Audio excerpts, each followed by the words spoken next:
నా పేరు డాక్టర్ వసంత్ కుమార్ గౌడ్. ప్రపంచంలో కోవిడ్‌కి 100%, డెంగ్యూకి 100%. ఇప్పుడు డెంగ్యూ ఒకటి ఏదైతే నడుస్తుందో దానికి కూడా 100%. ఈ కేసులో చూసినట్టయితే 13 ఇయర్స్ పాప 4,00,000 నుంచి 1,56,000 వన్ డేలో తగ్గింది. 1,56,000 నుంచి 1,11,000 నెక్స్ట్ డేకి. ఆ తర్వాత 80,000 పడ్డది. ఆ తర్వాత 76,000.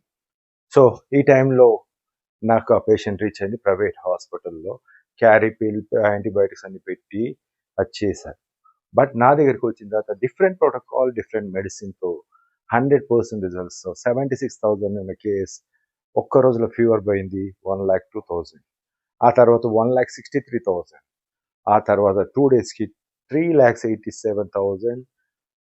ఎటువంటి హాస్పిటలైజేషన్ లేకుండా ఇంట్లోనే ఫుడ్ పెడుతూ, మెడిసిన్స్ వాడుతూ అద్భుతంగా రావడం జరిగింది. దీన్ని ట్రీట్మెంట్ అంటారు.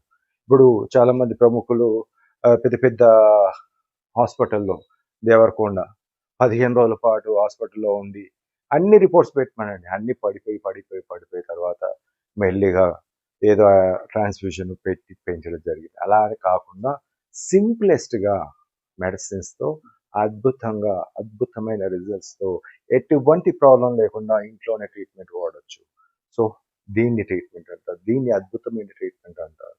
కానీ ఇప్పటికైనా ఈ రాష్ట్ర ప్రభుత్వం, ఈ మన రేవంత్ రెడ్డి గారు అండ్ ఆరోగ్య శాఖ మంత్రి దామోదర్ నరసింహ గారు ఇలాంటి దాన్ని గుర్తించవలసిందిగా కోరుతున్నాను. ఎందుకంటే దుర్మార్గులు గత ప్రభుత్వంలో వీళ్ళు సర్వనాశనం పట్టించారు. సో మీరైనా కనీసం ఇలాంటిదని తీసుకురావాల్సిందిగా కోరుతున్నాను.